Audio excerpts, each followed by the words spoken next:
মানুষ দোয়া করলে কয়েকটা জিনিস হয়।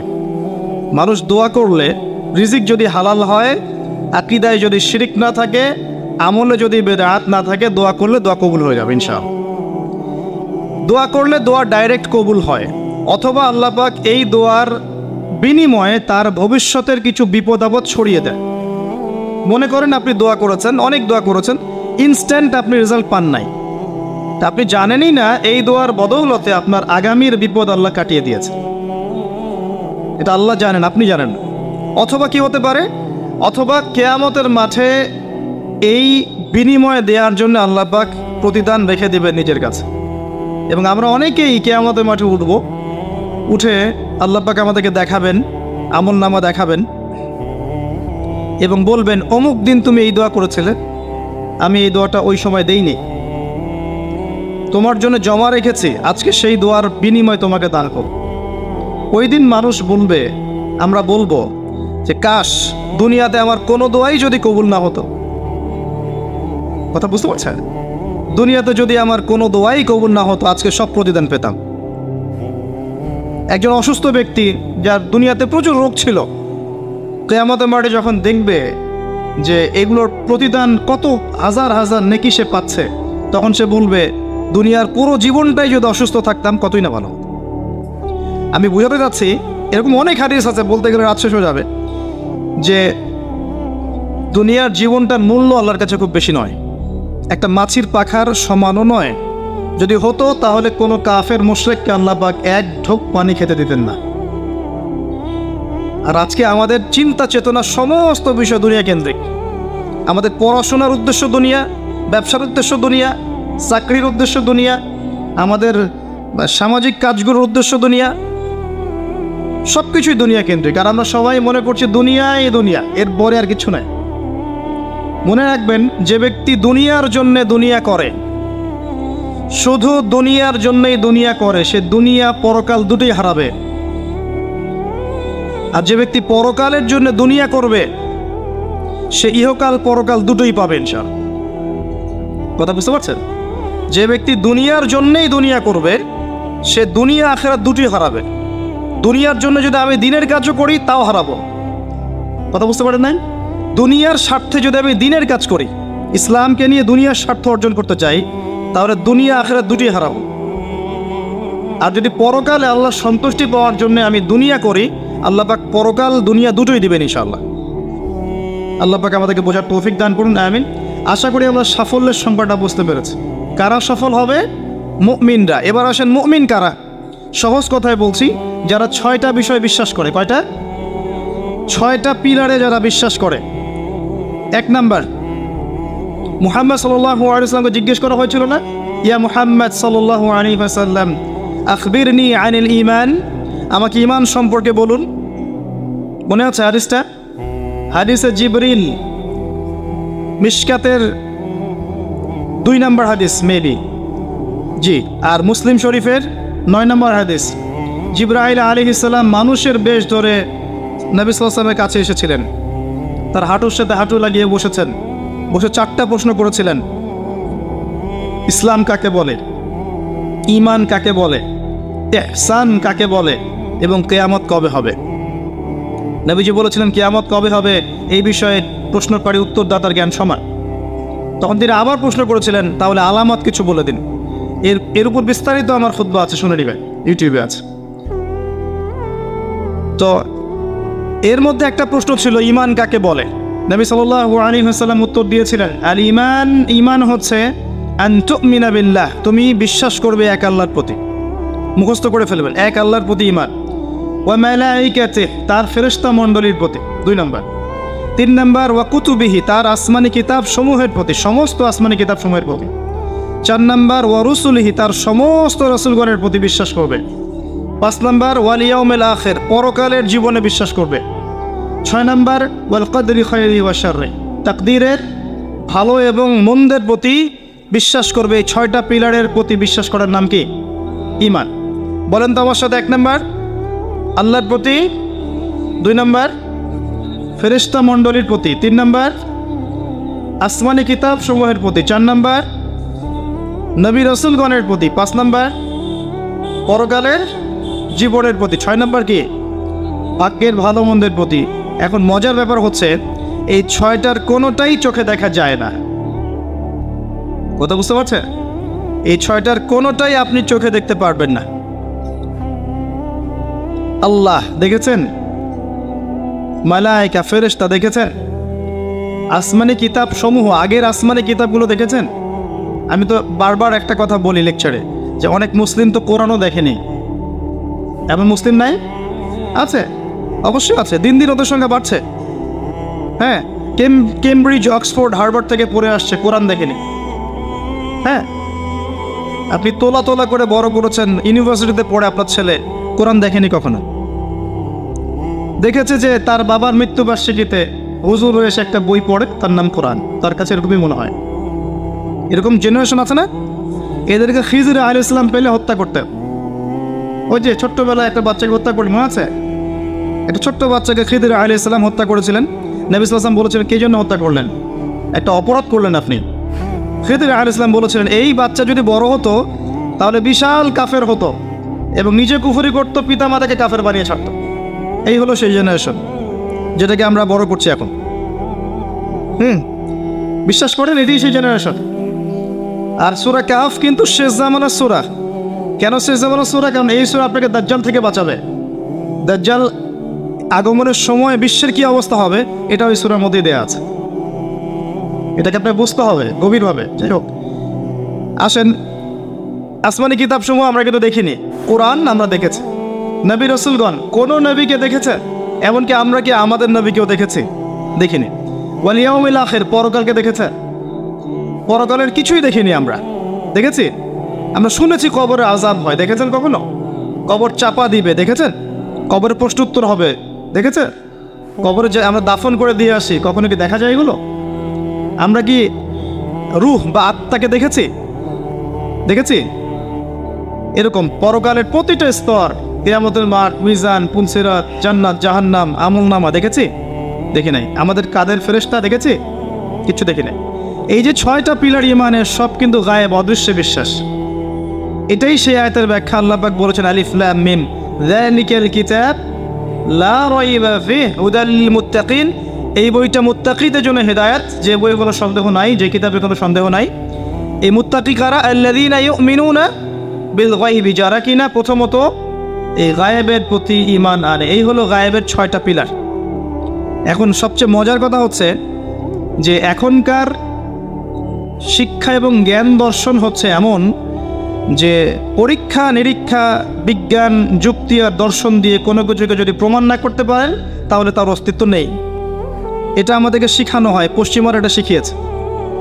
পশ্চিমারা এটা শিখিয়েছে যে পরীক্ষা নিরীক্ষা, পর্যবেক্ষণ, যুক্তি, দর্শন, বিজ্ঞান, এগুলো দিয়ে যদি আপনি প্রমাণ করতে না পারেন কোনো কিছুকে, তাহলে এগুলোর কোনো অস্তিত্ব নেই। এজন্যই তারা ইমানের 6 পিলারের কোনোটাতেই বিশ্বাস করে না। কথা কি বুঝতে পারছেন? আল্লাহকে তো আপনি ল্যাবে প্রমাণ করতে পারবেন না, পারবেন? আর আল্লাহ যদি সামনে থাকতেন তাহলে কি ফেরাউনও তাকে সাজদা করতো না? করতো না? তাহলে কি দুনিয়ার জীবনটা কোনো পরীক্ষা হতো? হতো না। যাই হোক, এই যে মালায়েকা, আপনি কি ল্যাবে প্রমাণ করতে পারবেন? পারবেন? পারবেন না। রূহ বা আত্মাকে প্রমাণ করতে পারবেন? স্বপ্নের ব্যাখ্যা দিতে পারবেন? ঘুম, মানুষ যে ঘুমায়, ঘুমের মধ্যে হাসে এবং কাঁদে, আছে না? ঘুমের মধ্যে ভয় পায়, ব্যাখ্যা করতে পারবেন? পারবেন না। এই যে পরকালের জীবনের, কবরের আযাব, জান্নাত, জাহান্নাম, মিজান, পুলসিরাত, একটাকেও কি ব্যাখ্যা করা যাবে? ল্যাবরেটরিতে প্রমাণ করা যাবে? ওদের দর্শন হচ্ছে, এটাকে বলে এপিস্টিমোলজি বা জ্ঞানতত্ত্ব। ওদের জ্ঞানতত্ত্ব হচ্ছে যে যেহেতু এগুলোকে আমরা প্রমাণ করতে পারছি না, অতএব এগুলোর কোনো অস্তিত্ব নাই। চাক্ষুষ যা দেখবো তাই সত্য। এটা ওই যে মূসা আলাইহিস সালামকে বলেছিল তার কওম, লান নুমিনা লাকা হাত্তা নারাল্লাহা জাহরা, আমরা বিশ্বাস করব না তোমার কথা হে মূসা, যতক্ষণ আল্লাহকে হাজির করছো আমাদের সামনে, দেখবো তারপর বিশ্বাস করব। এই জ্ঞান তত্ত্ব দিয়ে সারা বিশ্বের শিক্ষা দর্শন চলছে।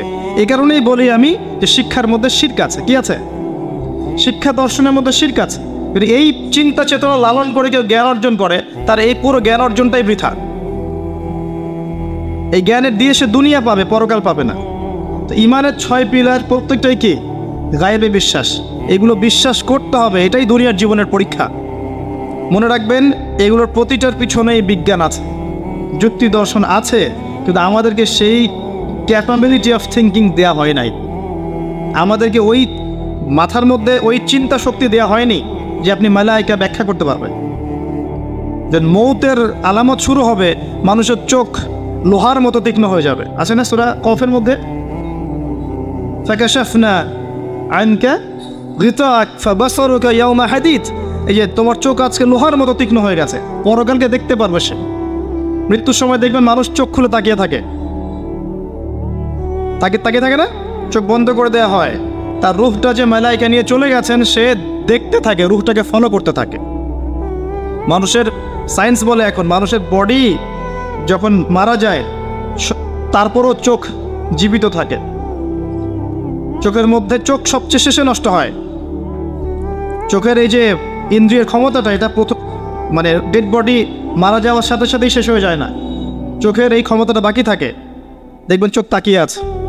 যদি ভালো মানুষ হয়, একটা জান্নাত থেকে সিঁড়ি নামিয়ে দেওয়া হয় এবং সিঁড়িতে করে তার আত্মা চলে যাবে ইল্লিনে ইনশাআল্লাহ। আর খারাপ হলে কোথায় যাবে? সিজ্জিন। এটা বারজাখের জীবন, এখানে আযাব দেয়া হচ্ছে। মিরাজের রাতে নবী সাল্লাল্লাহু আলাইহি ওয়াসাল্লাম দেখে আসছেন না, সুদখোরের শাস্তি রক্তের নদীতে ফেলে মাথা ফাটিয়ে দেওয়া হচ্ছে। জিনাকারের শাস্তি, সামনে ভালো গোশত আছে, এদিকে খারাপ গোশত আছে, পচা গোশত খাচ্ছে। গীবত করে শাস্তি দেখেছেন, এতিমের মাল আত্মসাৎকারী এরকম করে আগুনের দলা খাচ্ছে, বায়ুপথ দিয়ে আগুন বের হয়ে যাচ্ছে। অনেক শাস্তি দেখে এসেছেন। এক শ্রেণীর বক্তার শাস্তিও দেখেছেন, নাউযুবিল্লাহ, আল্লাহ পাক হেফাজত করবে আমাদেরকে। আগুনের কেচি দিয়ে জিহ্বা কেটে দেওয়া হচ্ছে, আগুনের কেচি দিয়ে জিহ্বা কেটে দেওয়া হচ্ছে। সেটা হচ্ছে বলতো, কাজের বেলা কিছু ছিল না, এবং শরীয়তের মূল বিষয়কে বিকৃত করে ফেলতো এই শাস্তি। যাই হোক, তো এই 6 পিলারে কি করতে হবে? এই 6 পিলার 3টা কাজ করতে হবে। একটা হচ্ছে এই 6টা পিলারে আপনাকে প্রথমে আমাকে মনে বিশ্বাস করতে হবে, এটা 1 নাম্বার। তাসদীক বিল জিনান, ইকরার বিল লিসান। এরপর আপনাকে মৌখিক স্বীকৃতি প্রদান করতে হবে। এরপর আমালু বিল আরকান, কাজে বাস্তবায়ন করতে হবে। আর ঈমান কিন্তু ইয়াজিদু ফিত তাআ, আল্লাহর আনুগত্যে ঈমান বৃদ্ধি পায়। ওয়া ইয়ানকুসু ফিল মাসিয়া, এবং আল্লাহর অবাধ্যতা করলে ঈমান কিন্তু কমে যায়। ঈমান বাড়ে, ঈমান কমে। ঈমানের 6টা পিলারকে আবার 3টা কাজ করতে হবে: মনে বিশ্বাস, মুখে স্বীকৃতি, কাজে বাস্তবায়ন। কাজে বাস্তবায়ন করতে গেলে আপনি অনেক সময় ভুল করে ফেলতে পারেন, গুনাহ করে ফেলতে পারেন। গুনাহ করে ফেললেই, কবিরা গুনাহ করলেও কেউ কাফের হয়ে যাবে না, সে বড়জোর ফাসেক জালেম হতে পারে। তার তওবার দরজা কি থাকবে? খোলা থাকবে। তওবা করে সে ফিরে আসতে পারে। মৌতের আগ পর্যন্ত তওবার দরজা খোলা আছে। আল্লাহ পাক চাইলে তাকে তওবা নসিব করতে পারেন। এই জন্য কেউ কবিরা গুনাহ করলেই তাকে কাফের মনে করার কোনো সুযোগ নেই। যারা ইসলামের নামে জঙ্গিবাদ ছড়িয়েছে তারা এই আকীদায় বিশ্বাস করে যে কেউ যদি কবিরা গুনাহ করে তাহলে কাফের হয়ে যাবে। কথা বুঝতে পারছেন? এটা খারেজি আকীদা বলে। কি আকীদা? খারেজি আকীদা। এরা বিশ্বাস করে কেউ কবিরা গুনাহ করলেই কাফের হয়ে যায়, অতএব ওকে মারা হালাল, ওর রক্ত হালাল, ওর সম্পদ হালাল। এই কারণে দেখবেন মুসলিম কান্ট্রিগুলোর মধ্যে এই যে মুসলিম থেকে হত্যা করা হচ্ছে, হত্যা মুসলিম থেকে করা হচ্ছে, নাম দেওয়া হচ্ছে জিহাদ। এটা আমেরিকার এবং ইসরায়েলের এজেন্ডা ছিল, এর বেশি কিছু না। খুব সতর্ক, যুব সমাজ খুব সতর্ক থাকবে। মানে কিছু মানুষের গরম গরম লেকচারে পথভ্রষ্ট হয়ে যায় না। এত সহজেই একজন মুসলিম কাফের হয়ে যায় না। কবিরা গুনাহ করলেই কোনো মুসলিম ব্যক্তি কাফের হয়ে যায় না। সে বড়জোর ফাসেক জালেম হতে পারবে, তার তওবার দরজা বন্ধ হয়ে যায় না, বরং খোলা থাকবে। মওত পর্যন্ত সময় আছে তার তওবা করে ফিরে আসে। খুব সাবধান। এই জায়গায় সেই সমস্যা যেটা আপনারা ধরতে পারবেন না। এটা এই সমস্যাগুলো পলিটিশিয়ান ধরতে পারবে না, কিন্তু এটা হচ্ছে জ্ঞানতাত্ত্বিক সমস্যা, ধর্মতাত্ত্বিক সমস্যা। এখানে এই ব্যাখ্যা দিয়ে যুবকদের মাথা ওয়াশ করা হয়েছে। খুব সাবধান। এখানে আল্লাহ পাক বলছেন কদ আফলাহাল মুমিনুন, এইভাবে যারা ঈমান নিয়ে আসবে তারা সফল। তাহলে ঈমানের বিষয়টা আমরা বুঝলাম যে আমরা শৈথিল্যবাদীও হব না, চরমপন্থীও হব না।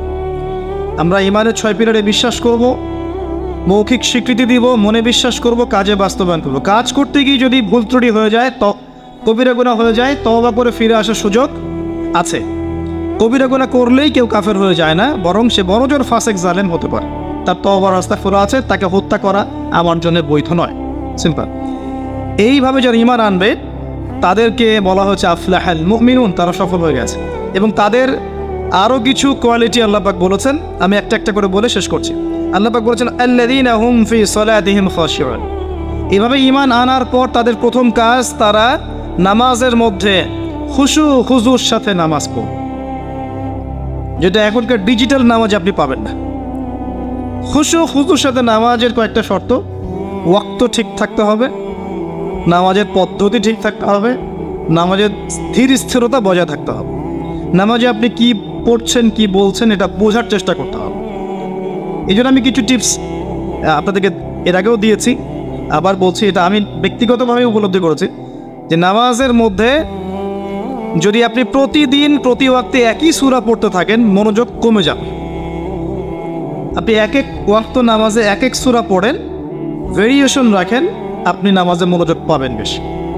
এটা একটা টিপস। একটা টিপস হচ্ছে নামাজে যা পড়ছেন আল্লাহু আকবার থেকে আসসালামু আলাইকুম ওয়া রাহমাতুল্লাহ পর্যন্ত প্রতিটা শব্দের অর্থটা জানার চেষ্টা করেন এবং ওই অর্থের দিকে মনোযোগ দেন। আপনার নামাজে মনোযোগ এদিক ওদিকে যাবে না ইনশাআল্লাহ। নামাজ যে ইমাম পড়াবে তাকে স্বাধীনতা দেন, ধীর স্থিরভাবে ওকে নামাজ পড়াতে বলেন এবং যিনি ইমামতি করবেন তার তেলাওয়াতটাকে অত্যন্ত সুললিত করার চেষ্টা করেন। সুন্দর তেলাওয়াত শুনলে মনোযোগ বেড়ে যায়। খেয়াল করে দেখবেন, তারাবির নামাজে সুন্দর তেলাওয়াত থাকলে দেখবেন মনোযোগ এদিক ওদিক যাচ্ছে না এবং দুনিয়াবি কাজগুলোকে ফারেক হয়ে নামাজ পড়তে আসেন। মাথায় 10টা কাজ নিয়ে নামাজ পড়তে আসবেন, রিল্যাক্সে নামাজ পড়ে এবং নামাজের সময় আশপাশের শব্দ যেন না হয় খেয়াল রাখেন। বাসায় বলে দিবেন নামাজের সময় আমাকে ডিস্টার্ব করবেন, নামাজের সময় ফোন আসলে আমাকে নক করার দরকার নেই, নামাজের সময় গেট নক করবে না। মানে নামাজটাকে আপনি সর্বোচ্চ গুরুত্ব দেন। কারণ কি, এটা পড়ার জন্যই তো পৃথিবীতে এসেছে। ওয়ামা খালাকতুল জিন্না ওয়াল ইনসা ইল্লা লিয়াবুদুন। দুনিয়াতে আসছি কেন ভাই? আল্লাহর ইবাদত করতেই তো। এখানে এত তাড়াহুড়ার কি আছে? এরপর আল্লাহ পাক তো সহজ করে দিয়েছে। আপনি মুসাফির হলে কসর করতে পারবেন, পারবেন না? মুসাফির হলে কসর করতে পারবেন। আল্লাহ পাক নামাজের যে আহকাম আরকানগুলো দিয়েছেন, এগুলোর মধ্যে নামাজের ফরজ ওয়াজিব সুন্নত মুস্তাহাব যেগুলো আছে, ঠিকঠাক করে নামাজ পড়লে নামাজটা খুশু খুজুর সাথে হবে ইনশাআল্লাহ। আল্লাহ পাক আমাদের সবাইকে খুশু খুজুর সাথে 5 ওয়াক্ত নামাজি বানিয়ে দিন, আল্লাহুম্মা আমিন।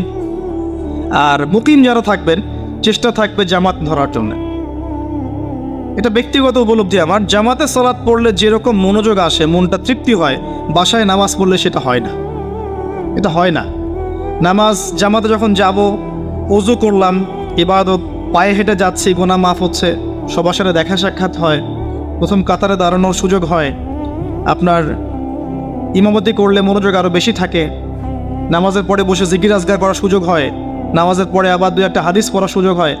পুরো কাজটা মিলে কিন্তু দেখবেন মনটা আর কি বলবো প্রশান্তিময় হয়ে ওঠে। বাসায় একা একা ঠিকঠাক নামাজ পড়লে এটা হয়ে ওঠে না। তবে কিছু নামাজ বাসায় পড়তে নবীজি বলেছে, এতে করে বাসায় রহমত বরকত নাজিল হবে। অনেকে প্রশ্ন করে, স্বামী স্ত্রী কি একসাথে নামাজ পড়তে পারবে? স্বামী স্ত্রী একসাথে সিনেমা দেখতে পারবে, নামাজ পড়তে পারবেন নাকি? এগুলো প্রশ্ন করে। স্বামী স্ত্রী কি একসাথে নামাজ পড়তে পারবে? নামাজ পড়েন না বলেই তো এই সমস্যা। স্বামী স্ত্রী একসাথে মাঝে মাঝে নামাজ পড়বেন, মাঝে মাঝে নফল নামাজ পড়বেন একসাথে। এতে করে দেখবেন মহব্বত বাড়ছে, পরিবারের শান্তি বাড়ছে। স্বামী স্ত্রী একসাথে সারা দুনিয়া ঘুরে বেড়ায়, বেপরোয়া হয়ে ফেসবুকে ছবি দেয়, এগুলো করতে পারবে, নামাজ পড়তে পারবে? জিজ্ঞাসা করছে, একজন প্রশ্ন করছে। আল্লাহ পাক বোঝার তৌফিক দান করুন, বোধ শক্তি দান করুন। ঈমান আনার পর প্রথম কাজ কি ভাই? সালাত। এরপর আল্লাহ পাক বলছে ওয়াল্লাযীনা হুম আনিল লাগwi মু'রিদুন। যারা অনর্থক কথা এবং কাজ থেকে দূরে থাকে, অনর্থক অহেতুক ফাহেসা কথা এবং কাজ থেকে দূরে থাকে, এরা হচ্ছে মুমিন, সফল হচ্ছে।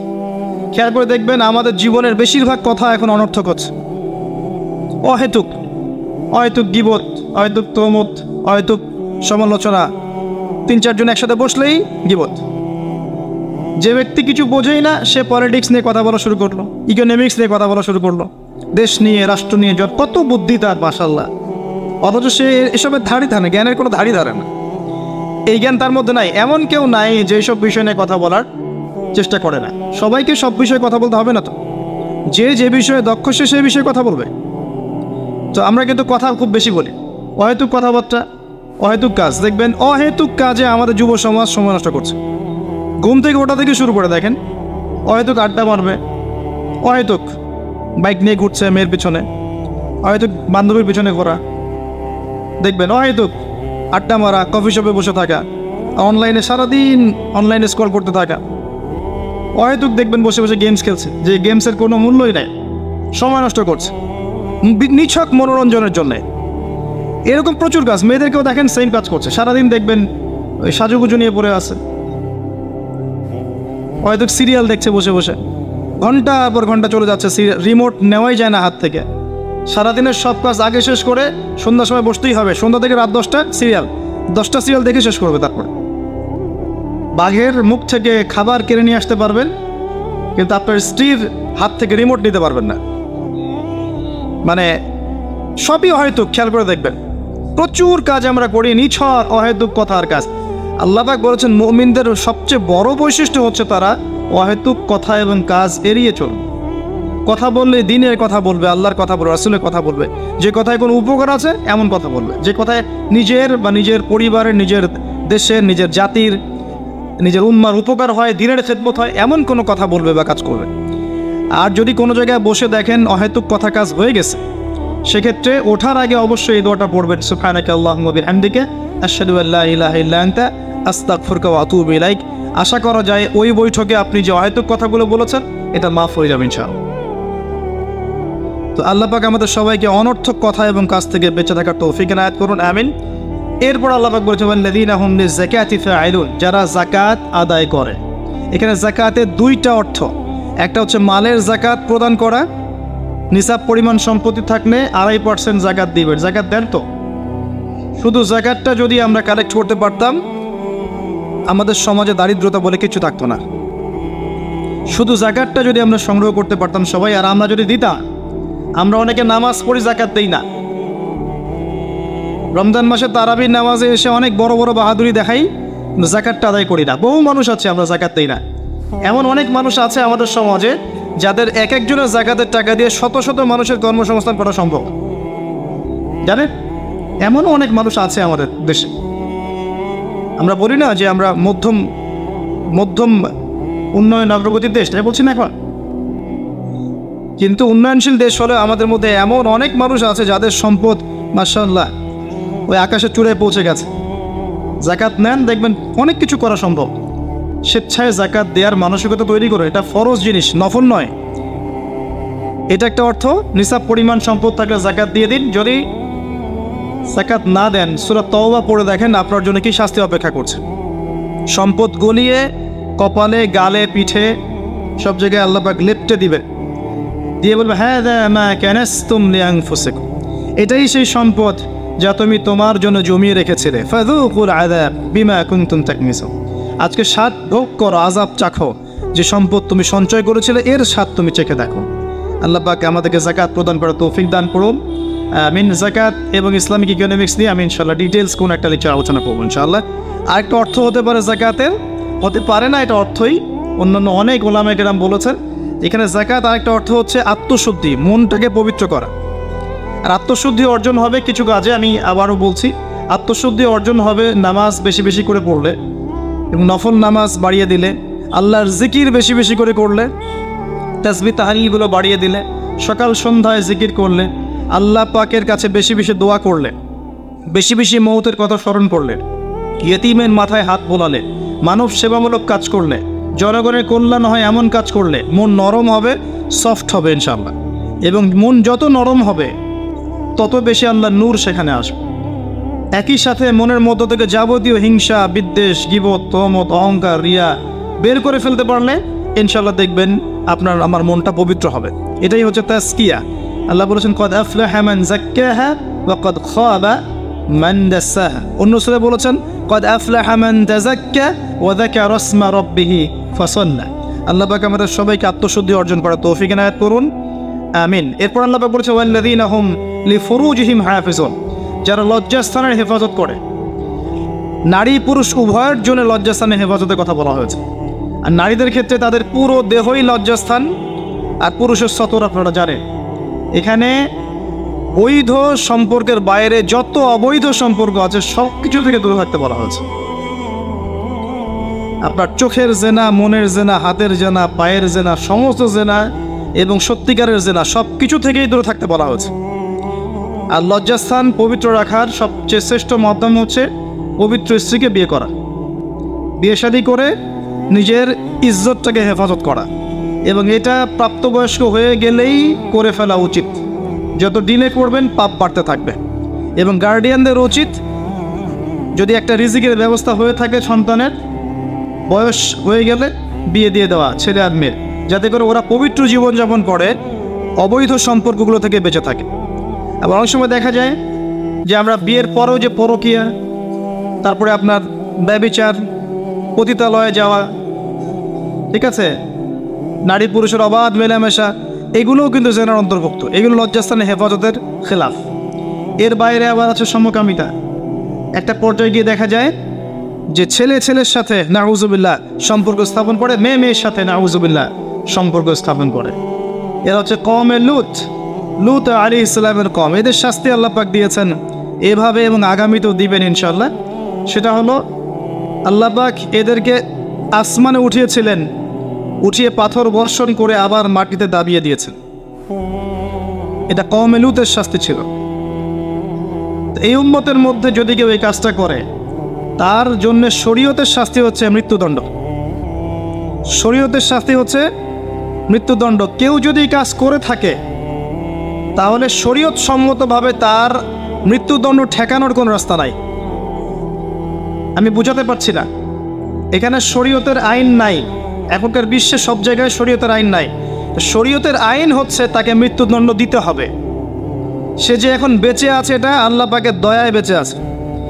সে যদি তওবা করে, একজন ব্যক্তি যদি বিবাহিত হয় এবং জেনা করে, নাউজুবিল্লাহ, অথবা একজন ব্যক্তি যদি সমকামিতায় লিপ্ত হয়, নাউজুবিল্লাহ, অথবা একজন ব্যক্তি যদি কোনো পশু পাখির বা প্রাণীর সাথে মানে সেক্সুয়াল সম্পর্কে লিপ্ত হয়, নাউজুবিল্লাহ, এই কাজগুলো করার পর তার পৃথিবীতে বেঁচে থাকার অধিকার সে হারিয়ে ফেলে। সে যদি তওবা করে, আল্লাহ হয়তো তার তওবা কবুল করতে পারে, কিন্তু বেঁচে থাকার অধিকার হারিয়ে গেছে। আমি মানে বুঝাতে পারছি না। একজন মহিলা সাহাবী ভুলবশত এই কাজ করে ফেলেছেন। কথা বুঝতে পারছেন? নবীর কাছে এসেছেন, কোন কাজ করেছেন? বিবাহিত হওয়ার পরেও ব্যভিচার করেছেন। সমকামিতা নয়, কিন্তু বিবাহিত হওয়ার পরেও ব্যভিচার করেছেন। আর সমকামিতা এর চেয়ে তো ডেঞ্জারাস। তো এই মহিলাকে নবী সাল্লাল্লাহু আলাইহি ওয়াসাল্লাম বলছেন, বাসায় যাও, তওবা করো। সেই মহিলা বারবার জোর করছে, ইয়া রাসূলুল্লাহ, আমাকে পবিত্র করেন, আমাকে পবিত্র করেন। নবী সাল্লাল্লাহু আলাইহি ওয়াসাল্লাম যখন জানতে পারলেন যে এই মহিলা সুস্থ, পাগল নয়, এবং সে এরকম ব্যভিচার করেছে, তিনি তাকে বললেন যে তোমার গর্ভে সন্তান এসেছে, এই সন্তান জন্মগ্রহণ করবে, তারপরে আমার কাছে এসো, বিচার করে দিন।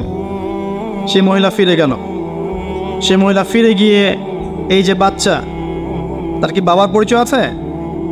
বাচ্চা লালন বড় করলেন, এরপর বাচ্চা খালাস করলেন, জন্মদান করলেন। জন্মদান করার পরে কোলের বাচ্চাকে নবীর কাছে এসেছেন সাল্লাল্লাহু আলাইহি ওয়াসাল্লাম, এসে বলেছেন, ইয়া রাসূলুল্লাহ, বাচ্চা এই যে জন্ম হয়ে গেছে, আমাকে পবিত্র করেন। নবীজি বললেন সাল্লাল্লাহু আলাইহি ওয়াসাল্লাম, ফিরে যাও, এই বাচ্চা যখন দুধ ছাড়বে তখন আসবে। 2 বছরের মধ্যে এই বাচ্চা দুধ ছেড়ে দিল, শক্ত খাবার খেতে শিখলো। এবার সেই মহিলা আবার এসেছে, এসে বলছে, ইয়া রাসূলুল্লাহ সাল্লাল্লাহু আলাইহি ওয়াসাল্লাম, আমাকে পবিত্র করেন। পবিত্র হওয়ার কি বাসনা, কারণ তারা পরকাল চিনেছেন। দুনিয়াতে আমাকে শাস্তি দেন, রজম করে দেন। নবী করিম সাল্লাল্লাহু আলাইহি ওয়াসাল্লাম দেখলেন বাচ্চার হাতে রুটি আছে, বাচ্চা শক্ত খাবার খেতে পারে। একজন মুসলমানকে বললেন যে তুমি এই বাচ্চার দায়িত্ব নাও। এবার অন্য সাহাবীদেরকে নবীজি বললেন, এই মহিলাকে নিয়ে যাও, দূরে নিয়ে যাও, নিয়ে গিয়ে তাকে এই যে কোমর পর্যন্ত মাটিতে পুঁতে ফেলো, এবং চারপাশ থেকে তোমরা সবাই রজম করে হত্যা করো। খালিদ বিন ওয়ালিদ রাদিয়াল্লাহু আনহু, বিখ্যাত বীর সাহাবী, তিনিও পাথর একটা ছুঁড়েছিলেন। তার পাথর ছোড়ার পরে মহিলার গায়ে লেগে রক্ত বের হয়ে, ফিনকি দিয়ে রক্ত বের হয়ে তার কাপড় এসে পড়েছে। আর খালিদ বিন ওয়ালিদ রাদিয়াল্লাহু আনহু বলছেন, একটা বাজে কথা বলেছিলেন, মুখ দিয়ে একটা বাজে মন্তব্য করে ফেলেছিলেন যে ছি ছি ছি ছি, তোমার রক্ত আমার গায়ে লাগলো। কথা বুঝতে পারছেন না? ছি, তোমার রক্ত আমার গায়ে লাগে। এই কথা শুনে নবী সাল্লাল্লাহু আলাইহি ওয়াসাল্লাম বলেছেন, হে খালিদ, গুনাহ করার পর এই মহিলা যত তওবা করেছে, এই সমস্ত তওবাগুলোকে যদি একত্রিত করে আল্লাহ পাক মদিনাবাসীর মধ্যে বন্টন করে দেন, তারপরেও এই মহিলার সমান হবে না। এই মহিলা এখন জান্নাতে আছে। আমি আপনাকে বুঝাতে পারি নাই যে তার তওবা আল্লাহ কবুল করেছেন, তার তওবাকে প্রশংসিত করেছেন, কিন্তু তার রজম কিন্তু কার্যকর করা হয়েছে। বিবাহিত হওয়ার পরেও যারা এরকম ব্যভিচারের সম্পর্কে আছেন, বেঁচে থাকার অধিকার হারিয়ে ফেলেছেন। আর যারা সমকামিতায় আছে, এরা তো আরও আগে হারিয়ে ফেলেছে। এদেরকে জনসমক্ষে মৃত্যুদণ্ড দেওয়ার কাজ ইসলামের শরীয়ত মোতাবেক। তো এই বিধান এখন নাই, আপনাকে কেউ এটা করবে না।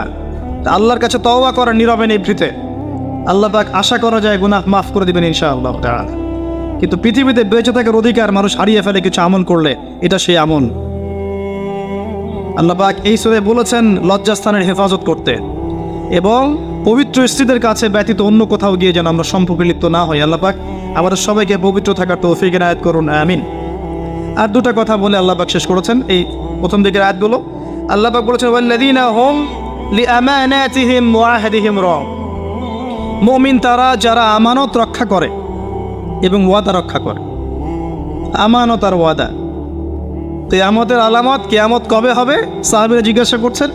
নবীজি বলছেন যখন আমানতের খেয়ানত করা হবে। সাহাবীরা বলছেন আমানতের খেয়ানত কিভাবে হবে? নবী সাল্লাল্লাহু আলাইহি ওয়াসাল্লাম বলছেন যখন অনুপযুক্ত ব্যক্তিকে দায়িত্ব প্রদান করা হবে বিভিন্ন সেক্টরে, তখন বুঝে নেবে এটাই সেই যুগ। ফান্তাজির সাআ, কিয়ামতের অপেক্ষা করতে থাকো। আমানত কি জিনিস? কথা দিলাম, রাখলাম না, ওয়াদা করলাম, খেলাফ করলাম, কথা বললাম, মিথ্যা বললাম, প্রতিশ্রুতি দিলাম, ভঙ্গ করলাম, সব আমানতের খেয়ানত। সবচেয়ে বড় আমানত কি জানেন? কোরআন এবং সুন্নাহ। আল্লাহ পাক এই কথাটা সূরা আহজাবে বলেছেন,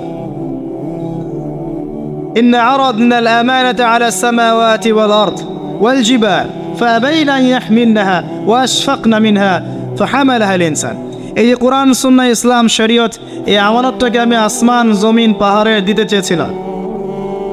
ফাআবাইনা আন ইয়াহমিলনাহা, তারা অস্বীকার করেছে, আমরা পারবো না। ফাহামালাহা আল-ইনসান, মানুষ সেটা বহন করছে। হ্যাঁ, আমি পারবো। মানুষ বলেছে কি? আমি পারবো, দেন, আমাকে দায়িত্ব দেন। আমরা যে দায়িত্ব চেয়ে নেই না, আমাকে দায়িত্ব দেন, আমাকে দায়িত্ব দেন, আমি পারবো। মানুষ এই কথা বলেছিল। আল্লাহ পাক বলেছেন ওয়া কানা আল ইনসান যালুমান জাহুলা, মানুষ বড় জালেম আর জাহেল।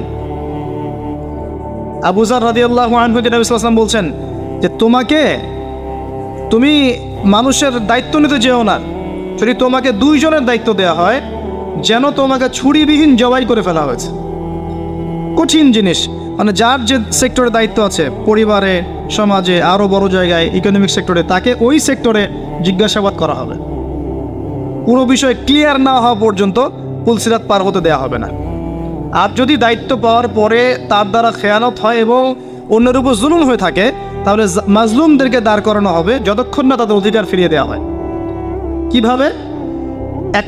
একটা শিংওয়ালা ছাগল যদি একটা শিং ছাড়া ছাগলকে গুতা দিয়ে থাকে, তাহলে কিয়ামতের মাঠে আল্লাহ পাক ওই ছাগলটাকে শিং দিবেন, যাকে গুতা দিয়েছে ওকে শিং গজিয়ে দিবেন, দিয়ে বলবেন ওকে গুতা দিয়ে হত্যার গুতার প্রতিশোধ নাও। এই হলো কিয়ামতের মাঠ। আল্লাহ পাক আমাদেরকে বোঝার তৌফিক দান করুন আমানত কি জিনিস, এবং ওয়াদা রক্ষা করার তৌফিক আল্লাহ পাক আমাদের সবাইকে দান করুন, আমিন। বক্তা এবং শ্রোতা সবাইকে আল্লাহ পাক আয়াতগুলোর উপর আমল করার তৌফিক এনায়েত করুন, আল্লাহুম্মা আমিন। সর্বশেষে গিয়ে আল্লাহ পাক আবারও সালাতের কথা বলেছেন, ওয়াল্লাযীনা হুম আনিস সালাতি আলা সালাতিহিম ইউহাফিজুন, এবং যারা সালাতকে হেফাজত করে, রক্ষণাবেক্ষণ করে। আর 5 ওয়াক্ত সালাতকে রক্ষণাবেক্ষণ করে, একদিন 2 দিন পড়লাম ছেড়ে দিলাম এমন নয়, রমজান মাসে ভালো হয়ে গেলাম এমন নয়। যারা সালাতকে আমৃত্যু ধরে রেখেছে, আল্লাহ পাক এই মুমিনদের জন্য বলেছেন যে উলাইকা হুমুল ওয়ারিসুন, এরা হচ্ছে উত্তরাধিকারী। কারা উত্তরাধিকারী? যারা প্রথমে ঈমান এনেছে, তারপরে সালাত খুশু খুজুর সাথে আদায় করেছে, তারপরে লজ্জাস্থানের হেফাজত করেছে, যাকাত প্রদান করেছে, আত্মশুদ্ধি অর্জন করেছে, আমানত রক্ষা করেছে, ওয়াদা পালন করেছে এবং সালাতকে হেফাজত করেছে, অহেতুক কথা কাজ ত্যাগ করেছে। এই মুমিনদেরকে আল্লাহ পাক বলেছেন এরা হচ্ছে উত্তরাধিকারী। কিসের উত্তরাধিকারী? ওয়াল্লাযীনা ওয়াল্লাযীনা ইয়ারিসুনাল ফিরদাউসা হুম ফিহা খালিদুন, এরা হচ্ছে জান্নাতুল ফিরদাউসের উত্তরাধিকারী এবং তারা সেখানে চিরস্থায়ী হবে ইনশাআল্লাহ তাআলা। আল্লাহ পাক আমাদের সবাইকে ঈমানের এই সমস্ত স্তরগুলোকে অতিক্রম করে জান্নাতুল ফিরদাউস পাওয়ার তৌফিক এনায়েত করুন, আমিন। 5 ওয়াক্ত নামাজ সবসময় ওযু অবস্থায় থাকার চেষ্টা করা, কোরআন তেলাওয়াত করা নিয়মিত, সকাল সন্ধ্যায় আল্লাহর জিকির করা এবং প্রত্যেক ফরজ নামাজের পরে তাসবিহ তাহলিল করা। কমপক্ষে সকাল সন্ধ্যায় 3 বার করে সূরা ইখলাস পড়া, কুল হুয়াল্লাহু আহাদ এটা পড়া। সকাল সন্ধ্যায় 3 বার করে সূরা ফালাক পড়া, কুল আউযু বিরাব্বিল ফালাক এটা পড়া। অথবা সকাল সন্ধ্যায় 3 বার করে সূরা নাস পড়া, কুল আউযু বিরাব্বিন নাস এটা পড়া। সকাল সন্ধ্যায় কমপক্ষে 2 বার আয়াতুল কুরসি তেলাওয়াত করা। রাতের বেলা সম্ভব হলে সূরা মুলক তেলাওয়াত করা অথবা সূরা বাকারার শেষের 3টা আয়াত তেলাওয়াত করা। এগুলো যে ব্যক্তি নিয়মিত তেলাওয়াত করে, চর্চা করে, সে শয়তানের ওয়াসওয়াসা থেকে দূরে থাকবে ইনশাআল্লাহ। আর শয়তানের ওয়াসওয়াসা অনেকভাবে হতে পারে। মানসিক কোনো কোনো ক্ষেত্রে চোখের বদনজরও লাগতে পারে।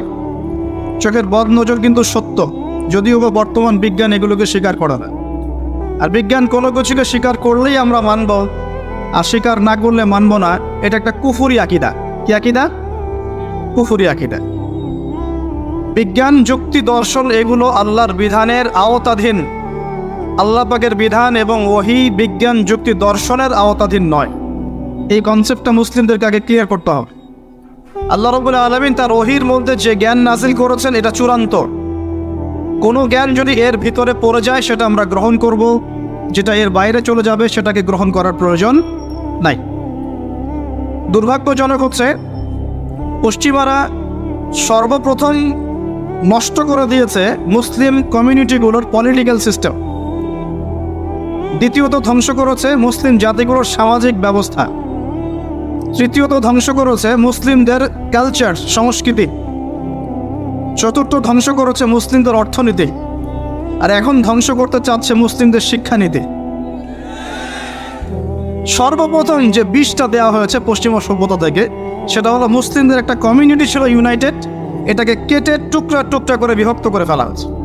এটা 1 নম্বর কাজ তারা করেছে। 2 নম্বর, পলিটিক্যাল সিস্টেমগুলোর মধ্যে বিষ ঢুকিয়ে দেওয়া হয়েছে। বিষ, এখানে ভাইয়ে ভাইয়ে মারামারি করবে এখন, ভাই ভাই, দুজনেই ভাই। আচ্ছা, 3 নম্বর করা হয়েছে কালচার। আমাদের যে কালচারগুলো আছে এই কালচারগুলোকে ধ্বংস করে দেওয়া হচ্ছে। পশ্চিমা কালচারে সব কিছু চলছে, আমাদের চেহারা স্রোত থেকে শুরু করে আকীদা, আদর্শ, সব কিছুই, পরিবার, সব কিছুই। পশ্চিমা কালচার ছাড়া আমরা চলতে পারছি না। একটা বিয়ে হবে, সেই বিয়েতেও গিয়ে দেখবেন প্রথমে গায়রে মাহরাম, মাহরামের কোনো বাস বিচার নাই। যে যাকে পাচ্ছে হলুদ মাখাচ্ছে, ডিজে পার্টি হচ্ছে, ধুমধারাক্কা গান হচ্ছে। বিয়ের শুরুটাই হচ্ছে পশ্চিমা কালচার দিয়ে। প্রত্যেকটা সেক্টরে অর্থনীতি, আল্লাহ পাক ব্যবসা হালাল দিয়েছেন, আল্লাহ পাক দিয়েছেন যাকাত ভিত্তিক অর্থনৈতিক সিস্টেম, সাদাকা, ওসর, সাদাকাতুল ফিতর ইত্যাদি। এগুলো সব বাদ। এখন চলছে সুদ। কি চলছে? সুদ আর প্রতারণা, ঘুষ আর দুর্নীতি। এখানেও পশ্চিমা কালচার। আরেকটা কি? শিক্ষা। এখন শিক্ষার মধ্যেও আস্তে আস্তে সব পশ্চিমা কালচার ঢুকে দেওয়ার চেষ্টা করছে। আর আমরা কি করছি আসলে? আমরা আপোষে মারামারি কাটাকাটি করছি, আপোষে গীবত, তহমত, সমালোচনায় ব্যস্ত আছি। কে কার ভুল ধরবো, কে কাকে আন্ডারস্টিমেট করব, কে কাকে অনলাইনে ধুয়ে রেখে দিব, এগুলোই আমাদের কাজ। আল্লাহ পাক আমাদেরকে বুঝ দান করুন, বোধ শক্তি দান করুন। আল্লাহ পাক যেন আমাদেরকে বোঝার তৌফিক দেন। কোরআন এবং সুন্নাহর মধ্যে যে জ্ঞানটা আছে এটাই চূড়ান্ত। এর বাইরে অনেক জ্ঞান থাকতে পারে, সেই জ্ঞান আমরা নিব না এমন নয়, সেই জ্ঞানও আমরা নিব, কিন্তু যখন সেটা কোরআন সুন্নাহর মানদণ্ডে টিকে যাবে তখন নিব। দেখা যায় কোরআন সুন্নাহর সাথে সাংঘর্ষিক, সেই জ্ঞানটা আমরা নিব না, সিম্পল। কারণ আমরা তো মুসলিম, অন্যদের পরকালীন কনসেপ্ট নাই, অন্যদের পরকালের হিসেব নিকাশের ভয় নাই, তাদের পরকালীন কোনো চেতনা নাই। কিন্তু আমাদের আছে না? আমাদেরকে মৃত্যুবরণ করতে হবে, কবরে সওয়াল জবাব দিতে হবে, আমাদের হাসর, মিজান, পুলসিরাত আমাদের সামনে অপেক্ষা করছে। আর আমরা চাই জান্নাতে যেতে। কোথায় যেতে? জান্নাতে যেতে। তাহলে আমাদেরকে তো 8-10টা মানুষের মতো চিন্তা করলে হবে না, হবে? অতএব জীবনের প্রতিটা ক্ষেত্র আল্লাহ পাকের ওহীর বিধানে যে চলবে, ইনশাআল্লাহ সে সফল, দুনিয়াতেও সফল, পরকালেও সফল ইনশাআল্লাহ। আর আমরা ইসলাম কারো উপর জোর করে চাপিয়ে দিব না। দিব? ইসলামের মধ্যে জোর জবরদস্তি নাই। লা ইকরাহা ফিদ্দিন, দিনের মধ্যে কোনো জোর জবরদস্তি নাই। সত্য মিথ্যাকে স্পষ্ট করে উপস্থাপন করতে হবে। যার মনের মধ্যে আল্লাহ পাক হেদায়েত দিবেন সে সত্যের পথে চলে আসবে ইনশাআল্লাহ। যাকে আল্লাহ পাক হেদায়েত দিবেন না তাকে আপনি হাজার দিন বোঝালেও সে সত্য গ্রহণ করবে না। অতএব ফাযাক্কির ইন্নামা আনতা মুযাক্কির, আল্লাহ পাক বলেছেন তুমি উপদেশ দাও, তুমি শুধু উপদেশ দাতা মাত্র। লাস্তা আলাইহিম বিমুসাইতির, তুমি কারো প্রতি দারোগা নও, কাউকে চাপিয়ে দিতে পারবে না। ফাযাক্কির ইন নাফাআতিয যিকরা, উপদেশ দাও যদি উপদেশ কাজে লাগে।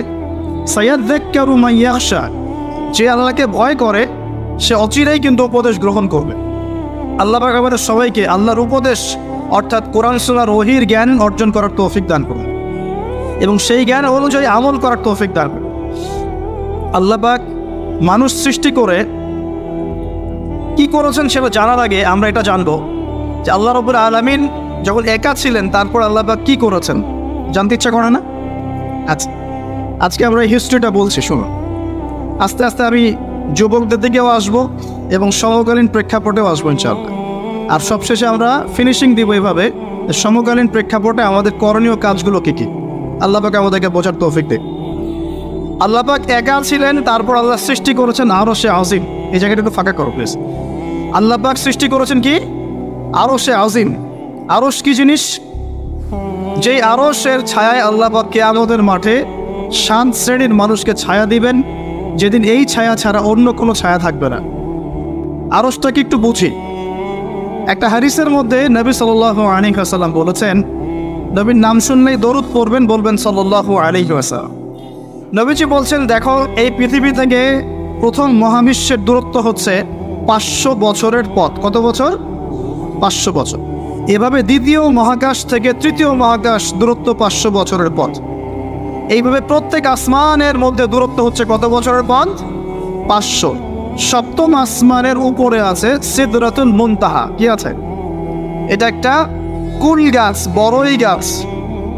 নাসা আবিষ্কার করতে পেরেছে, অতএব বিশ্ববাসী বিশ্বাস করবে না। নাসা যদি কালকে বলে হ্যাঁ পাওয়া গেছে সিদরাতুল মুনতাহা, তাহলে বিশ্ববাসী বিশ্বাস করবে।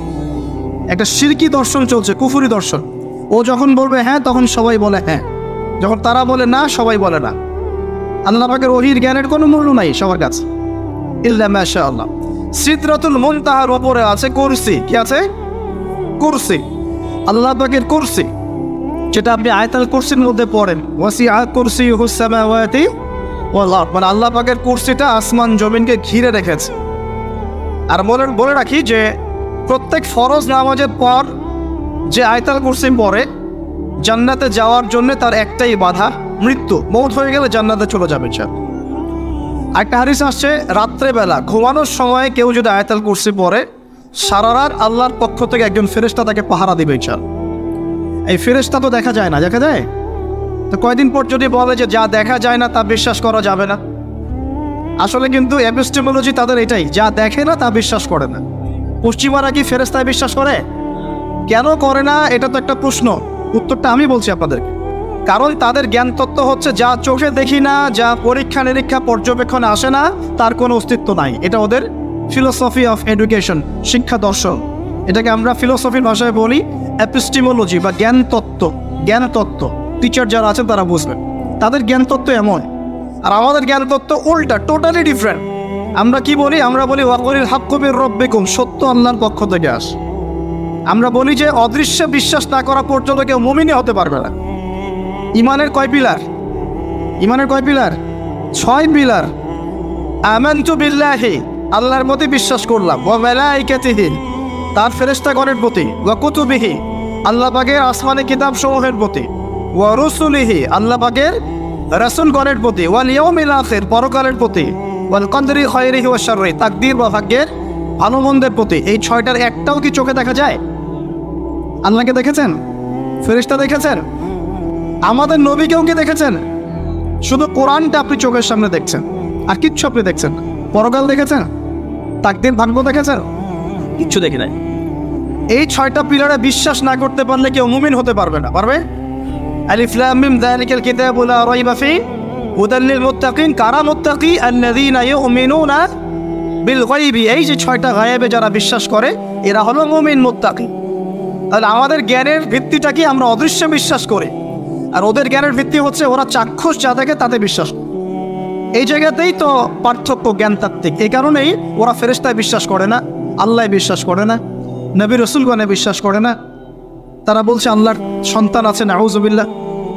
হ্যাঁ, তারা আসমানি কিতাবে বিশ্বাস করছে না, তার ধর্মের কনসেপ্টে বিশ্বাস করছে না।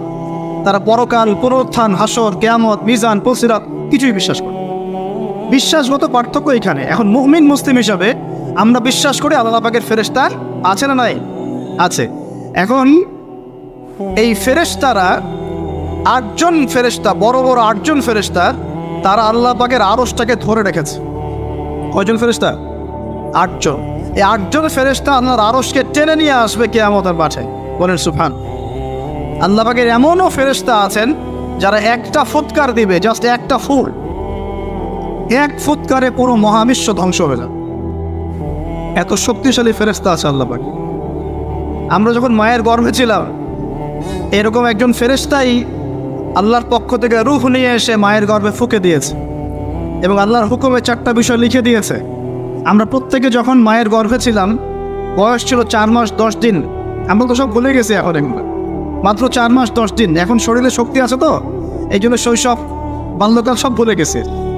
আবার একদিন শরীরে শক্তি থাকবে না, তখন আবার আল্লাহ আল্লাহ করা শুরু কর। 2 দিন ডায়রিয়া হলেই আল্লাহ আল্লাহ শুরু হয়ে যায়। যখন সুস্থ থাকে আল্লাহর বিরুদ্ধাচারণ করে, আল্লাহ বলতে কেউ নাই। ঠিক আছে? তো ওই ফেরেশতা লিখে দিয়েছেন 4টা জিনিস আল্লাহর পক্ষ থেকে। 1, সেই ব্যক্তির হায়াত কতটুকু হবে। 2, দুনিয়াতে রিজিক পাবে, কি কি রিজিক পাবে। 3 নাম্বার, তার কাজগুলো কি কি হবে, দুনিয়ায় কি কি কাজ করবে সে। আর 4 নাম্বার, তার সৌভাগ্য, সে সৌভাগ্যবান হবে না দুর্ভাগ্যবান হবে, মানে জান্নাতি হবে না জাহান্নামী হবে। এটা লিখে দেওয়া হয়ে গেছে। এখন এরকম 8জন বড় বড় ফেরেশতা আল্লাহর আরশটাকে ধরে রেখেছেন। আর আমরা বলছি কুরসির কথা। এই কুরসি আসমান জমিনকে ঘিরে আছে। আর আয়াতুল কুরসি যে ব্যক্তি তেলাওয়াত করবে, ইনশাআল্লাহ তাআলা আল্লাহর পক্ষ থেকে একজন ফেরেশতা তাকে সারা রাত পাহারা দিবে ইনশাআল্লাহ।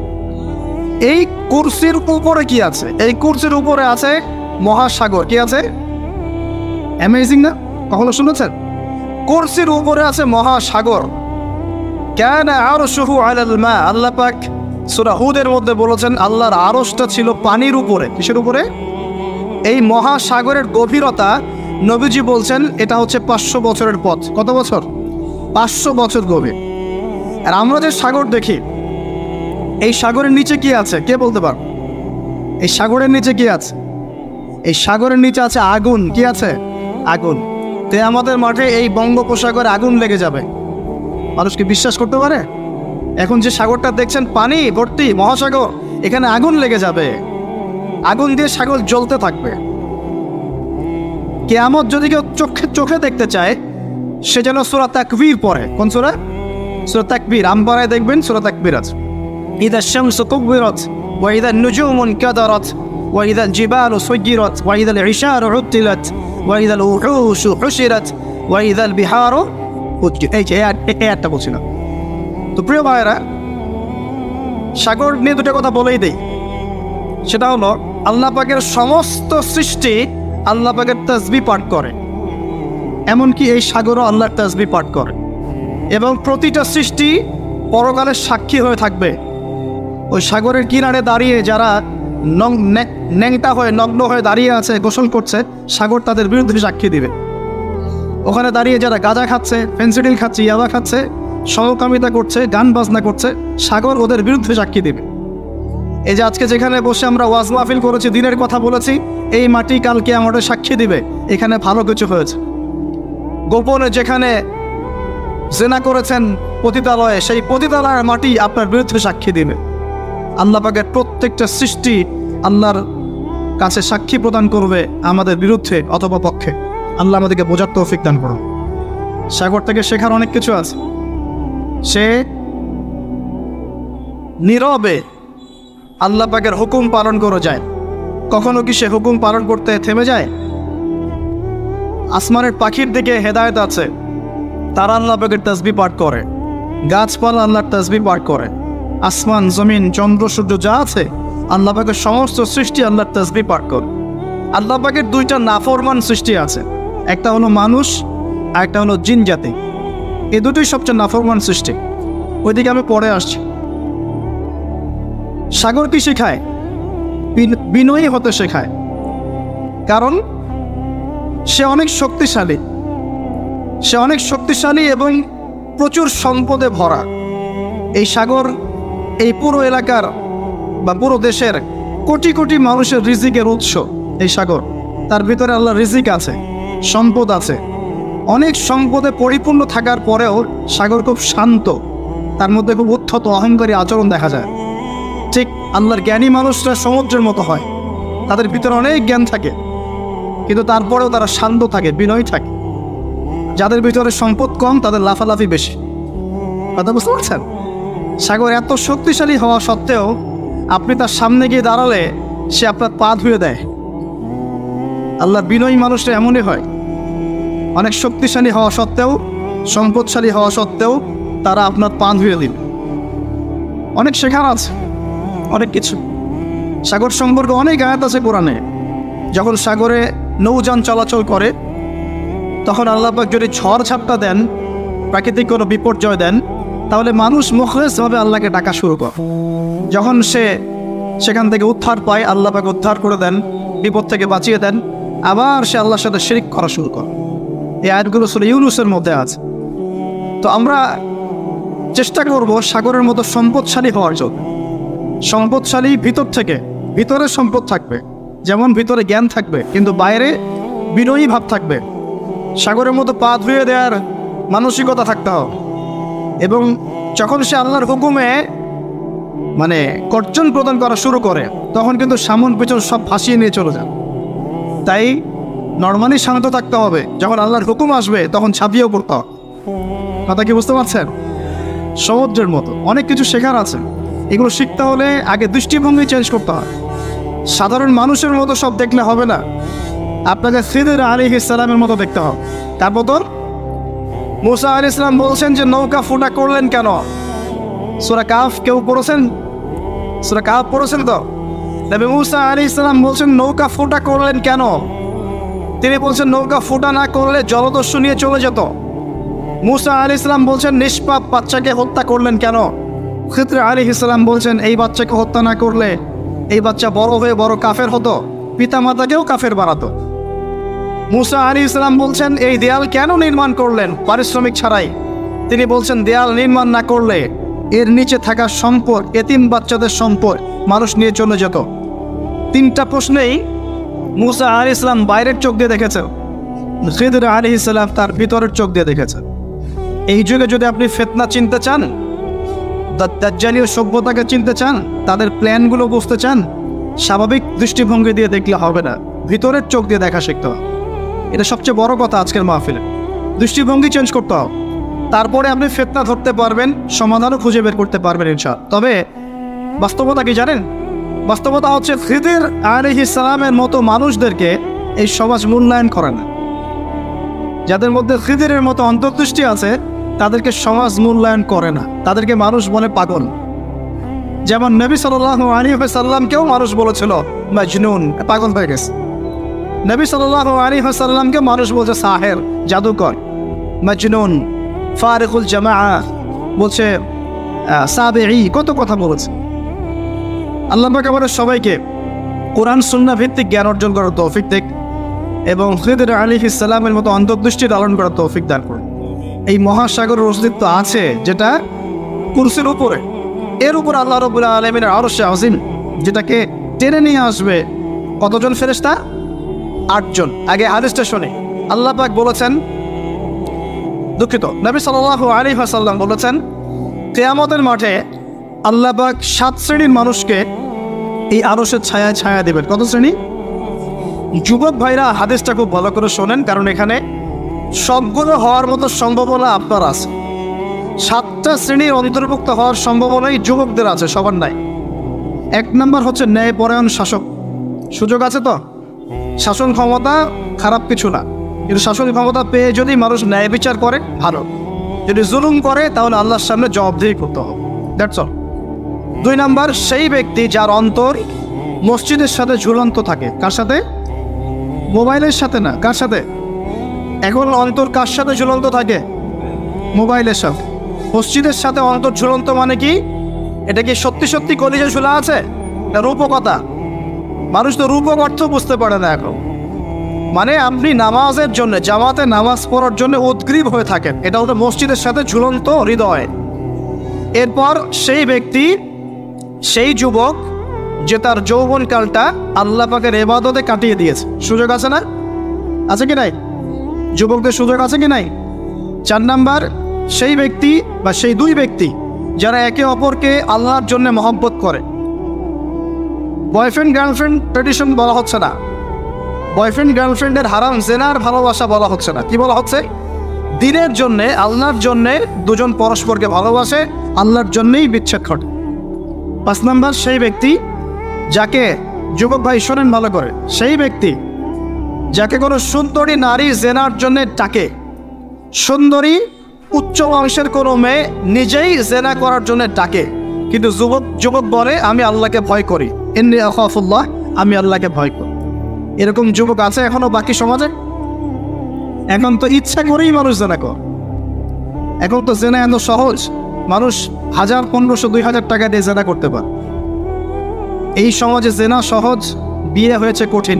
আল্লাহ রাব্বুল আলামিন একা ছিলেন, হুয়াল আউয়ালু ওয়াল আখিরু ওয়াজ যাহিরু ওয়াল বাতিনু ওয়া হুয়া বিকুল্লি শাইইন আলিম। আল্লাহ পাক সূরা হাদীদ এর 3 নম্বর আয়াতে বলেছেন, আল্লাহ পাকই প্রথম, আল্লাহই শেষ, আল্লাহ পাকই প্রকাশ্য, আল্লাহই গোপন, এবং তিনি প্রত্যেকটা বিষয় সম্পর্কে জ্ঞানী।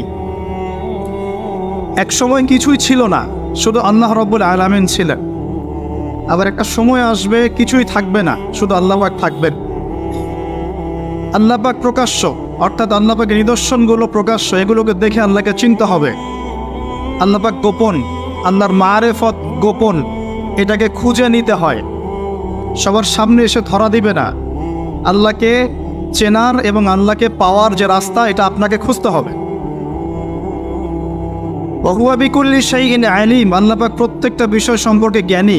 এমন কিছুই নাই যে আল্লাহ পাকের জ্ঞানকে অতিক্রম করতে পারে। আল্লাহ পাক যাকে যতটুকু জ্ঞান দিয়েছেন এর বাইরে কারো কোনো জ্ঞান নাই। সর্বপ্রথম আল্লাহ পাক একা ছিলেন। এখন যদি কারো মনে ওয়াসওয়াসা বা শয়তানি চলে আসে যে আল্লাহ পাক সবাইকে সৃষ্টি করেছেন, তাহলে আল্লাহকে কে সৃষ্টি করেছে, যেমনটা অনেকে এখন কথা বলে থাকে, তখন দায়িত্ব হচ্ছে বলতে হবে আমানতু বিল্লাহি ওয়া রুসুলিহি। কি বলতে হবে? আমার সাথে বলেন, আমানতু বিল্লাহি ওয়া রুসুলিহি।